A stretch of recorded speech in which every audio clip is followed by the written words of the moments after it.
Para sa kutis, porselana at gandang abot kaya na nagbibigay glowing, clean, glass skin, 1 tablespoon cornstarch, and 1 tablespoon gelatin powder na nagbibigay ganda sa kutis at yaman nito sa collagen na gawang malambot, makinis, kutis bata, kay gandang porselanang glass skin ang datingan at 2 slice of lemon na mayaman ito sa vitamin C kasama na rin ng cornstarch, mayaman sa antioxidant at dito sa mga kombinasyon na mga pinagsama haluin. Napakaganda nito gamitin lalo para sa ating mga balat. At 1 teaspoon coconut oil siyang nagbibigay moisture, malambot sa balat na hindi basta magdadry ang ating kutis. At dito nga sa ating gagawin, makakatulong na rin bawasan ang pagkaroon ng fine lines at wrinkles at pinapanatilihin itong hydration ang balat. Dahil sa yaman sa collagen ang dala ng gelatin na pangunahin ginagamit anti-aging para panatilihing maganda ang kutis, mukhang bata at napakalambot sa balat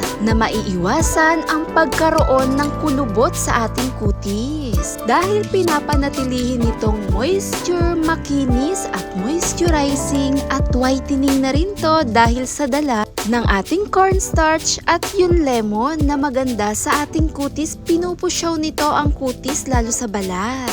Nilagay ko nga ito sa aking balat, 30 minutes, ibabad, pwedeng sabay sa pagligo. Kahit pa 2 beses, 3 beses nating gawin sa isang linggo ay napakainam, pinapanatilihing malusog, makinis ang balat. At heto na rin talaga ang isa sa magugustuhan mong kutis porcelana, kutis pangmalakasan.